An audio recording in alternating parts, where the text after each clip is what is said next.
replace the rubber friction wheel in my snowblower, because first gear, so to speak, is not really a gear. It's just a rubber idler wheel, so to speak, that slides on a rotating platform like a turntable. So I'm going to try to get the part. Meanwhile, I took it apart. Now, I didn't put this part on video because I had no intention of making a video on this. A lot of my projects are not on video, as I mentioned before. So let's go take a look and I'll show you what I've done so far. Of course, I saved the owner's manuals and everything. And I bought this in 1996 MTD snowblower. You've seen me on videos with it. And thank goodness I did save the book on it. I always do on everything I own that I bought new, that is. So let's go I'll show you what I've done over here. Well, the first thing you have to do, of course, is to take the gas out of the snowblower. Or the book is also telling you to put some plastic, thin plastic, underneath the cap and then screw it down. Well, I've just drained out the gas. And while I was at it, I took the covers off and inspected the auger drive belts, and they look in pretty good shape, considering that this thing is 15 years old. And in here, here is the platform that rotates with the engine. And here is the rubber idler, or friction wheel actually it's called, that rides on a shaft which I had removed. The shaft is right here. It went in here. Shaft, and then it slides back and forth with the gear shifter, so to speak. First gear, as I said, it's not really a gear, but first gear is just doesn't move at all, in spite of the fact that I tightened this tension up. Well, it's obvious the rubber is just about shot to hell here. So I'm going down to my local hardware store, and they said they can most likely order the part for me. Unfortunately, the book that I had gotten with the snowblower did not give me a parts list. I checked everything else, and everything else is fine in here. When you do a job like this, of course, follow all instructions and take off the wheels. I had to clean up an awful mess, filthy in there. Inside of this cover here, which goes up like that, was loaded with crud, obviously, from the idler wheel. By the way, this is MTD and it's made in USA. How about that? So what I am going to do, I'm going to go down to my hardware store and see if I can get the rubber. You can replace the rubber. You got these 6 screws. You got 3 going one way and 3 going the other way. It's telling you to take these screws out and replace the rubber only. You don't need to replace the whole wheel assembly.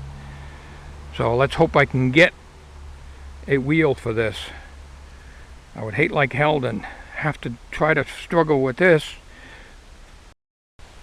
winter because I almost have to push it into the snow or put it into a higher gear, and it seems to work.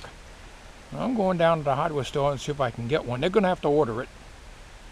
So when it comes in, and if I am lucky enough to get it, I may put that part on video here. I'm not sure yet.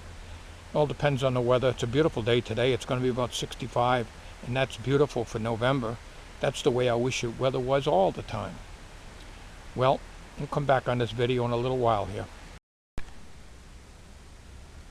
Temporarily, I reassembled this and put a little white lithium grease, very light coating on here, because when you shift the gear shift up there, it slides it along for the different ratios. So this wheel has got to be replaced. They're going to have to order it for me, so who knows when it's going to be. So meanwhile, I have to put this back together so I can get this up the ramp. Even though its drive isn't too good, it's better than nothing until I can get the part. So right now I'm going to reassemble this. When I get the new wheel in, I may make a video on this. I hope I get the new wheel in. It's a question of them being able to get the part.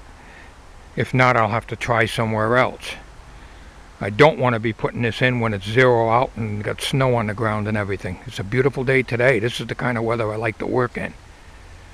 So we'll come back on this video when I get the part in, and then I will disassemble this, and I'll show you how to disassemble it and how to reassemble it. And this is the only reason I can show you is because I looked at the instruction book. If I didn't have the instruction book, it would take me a heck of a lot longer to be able to disassemble this and reassemble this.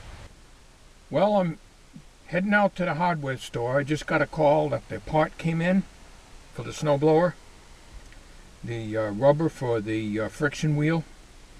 I'm going to go pick that up now, and then we'll proceed to take it apart again. This time I'll show you how everything comes apart, because I read the instructions. And this may help someone else out there who has to replace the friction wheel or whatever on their snowblower. So better get started now, otherwise the job will never get done. Alright, the part came in.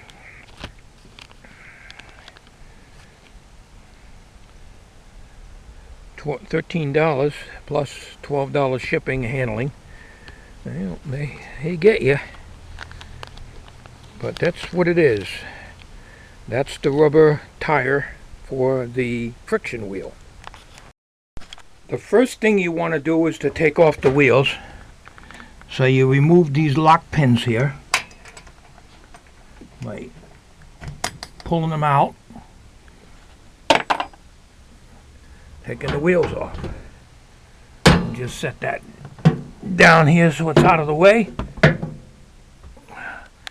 and do the same over here. Remove the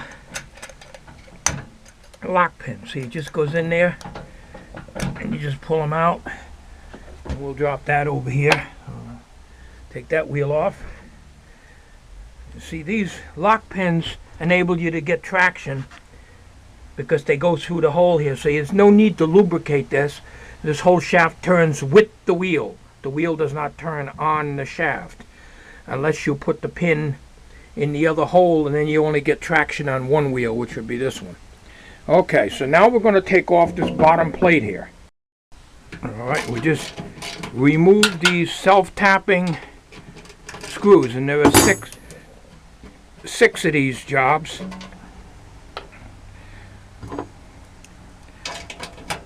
In the bottom of this pan here. And two here, and two up here. I'll remove those, and we'll come back on the video.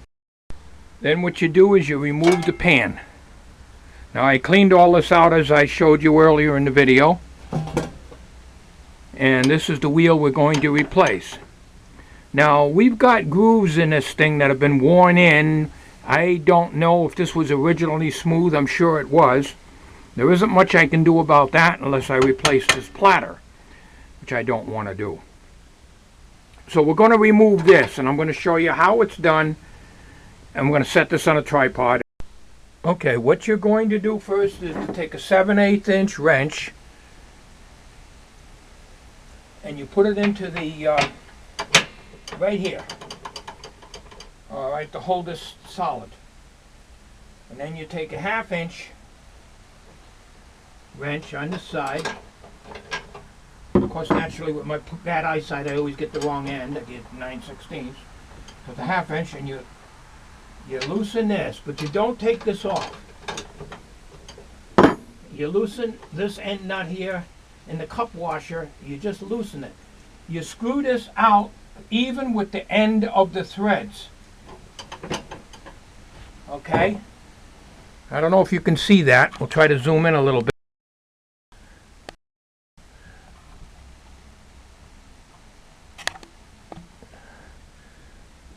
Where this right here is, you screw that out until it's flush with the threads of the bolt. And what you're going to do next is you're going to give it a very gentle tap until it releases the ball bearing assembly on this end here. It's a captive ball bearing assembly that fits into the side of the frame. So just gently, don't hit hard at all. Alright, she's loose. The whole assembly is loose. Okay. Now you remove the nut and what they call a cup washer. You put these in a safe place out of the way. Now you slide the assembly. Make sure I'm in video here. You slide the assembly out and the whole thing comes right out. Here's the ball bearing assembly right here that fits into a hole right here. We put that off to the side, and this is the wheel assembly here. This is the part that I'm making sure I'm trying to look at the viewfinder and make sure I'm in the camera, because half the time I check back my videos and half the scenes aren't even shown on the video. Well, this is what I got to replace here. So we're going to take this thing outside. We're going to take it apart and put the new rubber in. As you can see, this is all freewheeling now. Okay? This is your axle assembly here. There's your platter. Your platter is controlled by this cable here. Let's see if I can get that in camera here. As you're pulling on that cable, which is on the handle release up above, all right, you see the platter going up? It makes contact with the wheel that I just took out of here. It makes contact with this. So the platter is actually the part that's moving in and out each time you engage the traction lever. Using a 3/8 inch wrench, remove these bolts right here. Some of them are on there pretty tight.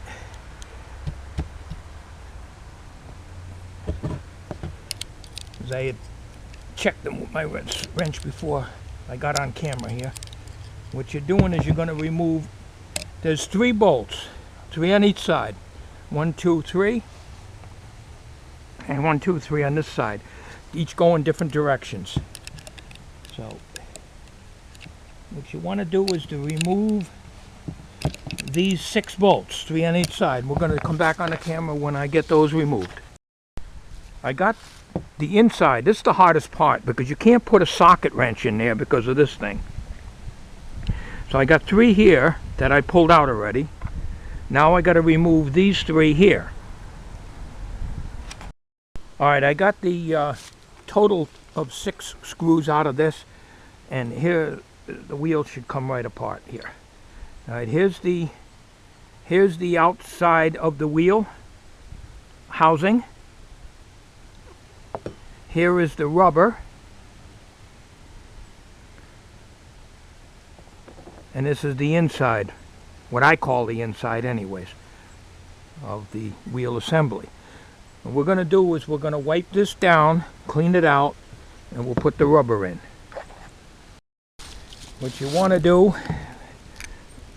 is just take a screwdriver and gently get the pieces of old rubber and stuff out of here, and then just take a cloth and wipe it out of there. You don't have to get too fussy, but the main thing is you just clean it up before you put the new rubber in there. And the same way with the plate here, the outer plate. It's just little pieces of rubber. It's nothing major, no big deal. It's pretty clean. And then we get the new rubber. Alright, we open up the new rubber here, and I don't think it matters what part goes on because it seems to want to just fit right in there. Nice. And this is the way it goes. Alright, you put the rubber on this part first, and then this part goes up with a flanges, and she fits right in there just like a new tire on a car, and she lines right up because it's got like little square off areas here where it just drops into place. So what you do is you put your bolts back in. Now these, here are where the bolts go in. This is the threaded part, so actually this goes from the back. All right, so these go into the front. What you got to do is you got to hold this bottom plate up. If you allow it to slide down, it won't match up. It'll look like the screws aren't long enough, but that's not the case. So hand fit them in there first. Each one, just hand fit them and just give just a little turn. That's all. Nothing, don't crank them in yet. Get them all lined up, because sometimes, you may have to move. This is pretty well self-centering. Make sure you have them socked down pretty good now. Now that these are lined up, and like I say, it's self-centering anyway, just make sure, I'm using a small wrench, but make sure you put your elbow grease in there and sock them in good. Just to make sure that they're in there really good. Okay, now on the back, it's a little harder. You got to work in there, and you can't use a socket. You just gotta, because of this part here. Okay, so what we'll do is we'll just put one in, and we'll put the second one in. You just move this thing out of the way so you have a little more clearance here. And being left-handed, I can do this quite easily. You just screw that down, remove that, and move this over to here, so we'll have a little room to get my fingers in there. Like I say, you have to use a box wrench. This is 3/8 inch, by the way, if you're replacing on an MTD American-made snowblower. So we tighten these up. Come back on the video when I'm ready to put it into the snowblower. Okay, now what I'm going to do here, you clean off what little grease there is on here. I put some of that white lithium grease on here, but we're going to reapply it, but we're going to wait until we get it in place first, so we don't get too messy here. This is as I said, this is the ball bearing part. This just slips into a hole. It's not press fitted, it's just in there on the right side of the snowblower. So what we're going to do is we're going to assemble this right now. Just see if I can try to do this, and you'll be able to see what I'm doing. When you assemble this piece here is facing the left. See this little hole here? Well, there's a little tit on the end of this shaft here, and I'm going to show you in a minute here. And that's got to line up. So first of all, we stick this down through here. All right, I'm just put this on. All right. Now, this would go right through the other hole where the cup washer and the nut is.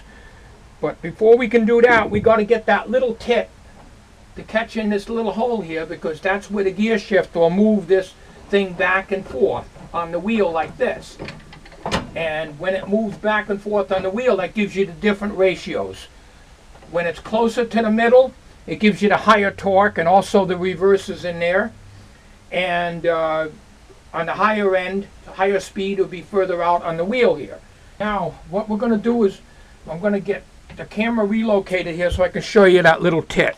This is not going to be easy here, because I can't tell if it's all going to be in the camera. You see this hole here? Well, there's up here, you can see this little tit on the end. This is the gear shift lever, and I'm going to move that gear shift now. I can get it into a different position to get it lined up. It'll slide over there, so just put it in about in the midway here. All right, so that's got to line up in that hole. So before we can do anything, so the shaft has to hang down a little bit. We get it up into that hole there, which is a little tricky, especially with all this stuff that I got in the way here.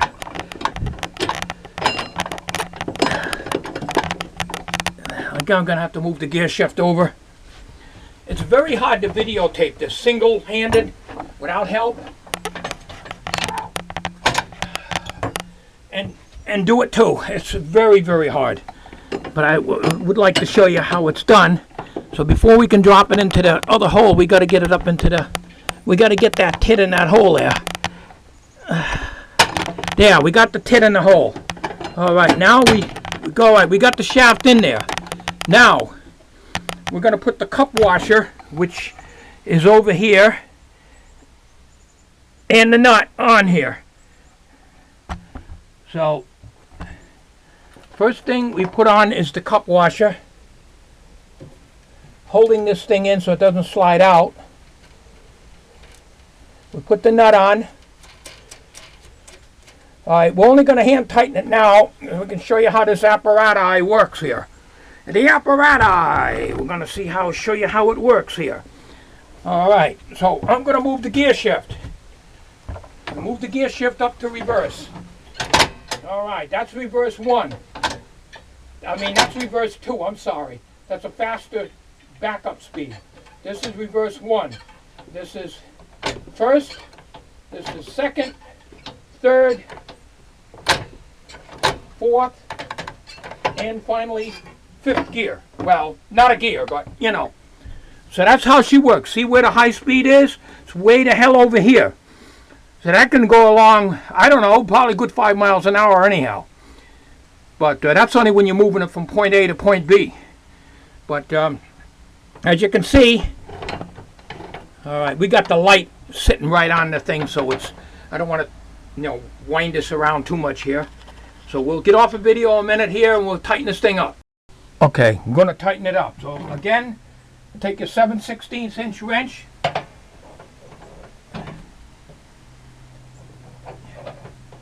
You just put it in here, okay? And you tighten up.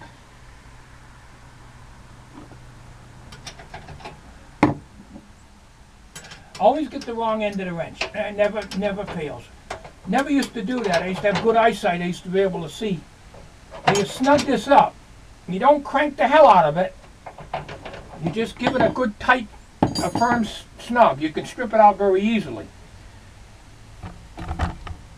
On the other side, there's a nut here, but that's just a bolt that goes in, that holds the bearing in. So you do, originally I had taken that out and it just removes the bearing. You need to secure this from turning with a 7/8 inch wrench and remove it only from this end here and slide the bar out just like I showed you. Okay, now to check for contact on the plate, I'm taking this piece of plastic that the part came in. There's clearance there because it's not engaged, okay? So I'm going to move the lever, which is right here on the handle, and close in, okay? And when I do that, I'll check down here to see if it's engaged. So we'll do that on camera here. It's very hard to videotape and do this stuff yourself. Slows the job down. That's why a lot of my projects I don't bother putting on tape. Okay, right now there's play. See, there's clearance. Okay, I'm going to pull it down. Okay, she's engaged. This is reverse gear number 1. This is the position that I had absolutely no traction in. Now I'm going to move it to forward 1. That had no traction in it. Okay, she's engaged. We're going to have to readjust this just a tiny bit here because I'm going to show you. I'm holding the camera and the light. Hopefully I can get this all in. You can see right now the clutch is disengaged. So in other words, it's clear the wheel. See, she's clear the wheel. Hey. Okay, what we're going to do is put a little white lithium grease on that. We'll stick the wheels back on. We'll do final adjustment on the clutch and we'll be good to go. As a side note, do not put much of this lithium grease or any grease on this piece here. This here. or anything in here, because you get too much on there, she's going to drop on the platter and you're going to have a problem. This is just to enable you to slide this thing easier. It doesn't even tell you to grease it in the book, but this is 15 years old. It did have a light film of old grease on there. I cleaned it off and put the white lithium grease, which is, I showed you before and early in the video, is right here. Now you put your wheels back on. You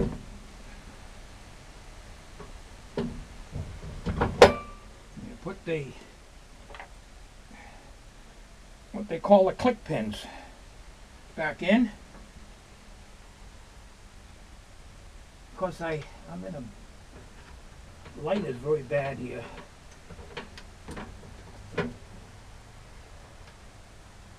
We'll do it off camera. I can't see anything here. I need to really be outside to do this. All right, I'm gonna put back the bottom plate, and we'll finish up by adjusting the tension. We have to slack off on the tension now because we got the new rubber in there, so we want to back it off just a little bit here. This is the adjustment for the traction. This one's the adjustment for the auger. Now this has got to be loosened up a little bit because it engages. It engages as soon as I push it even this far. It shouldn't. That's because of the wear on the old rubber. It had to be tightened up. So we got to back it off a little bit. And what we do is you hold this with a pair of pliers and you loosen this nut, and then you give this a turn one way or the other, depends on how you want it adjusted, and then you just lock this. This is a lock nut that holds everything into place. We don't need to do that on video, but we are going to take this thing out and try it out.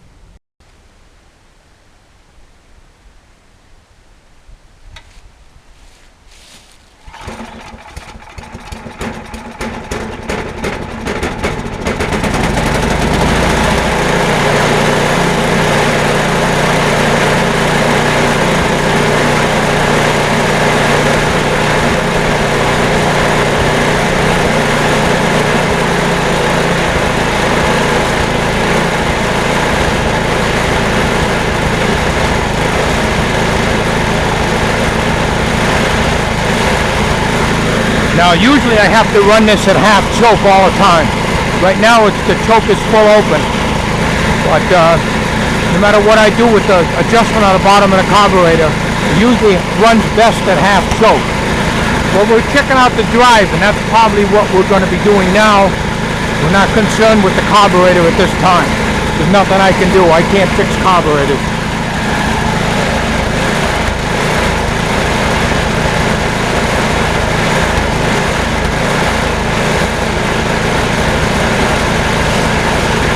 I have to move it half choke, I think.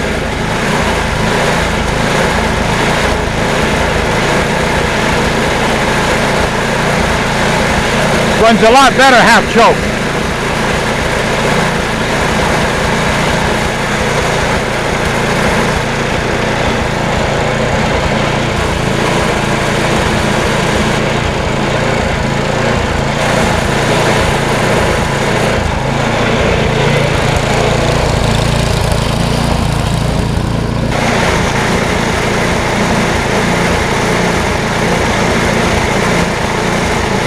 Got play in the cable, so I backed it off a little bit. We got play in the cable, so she's not dragging. She engages maybe 1/4 the way down on the handle.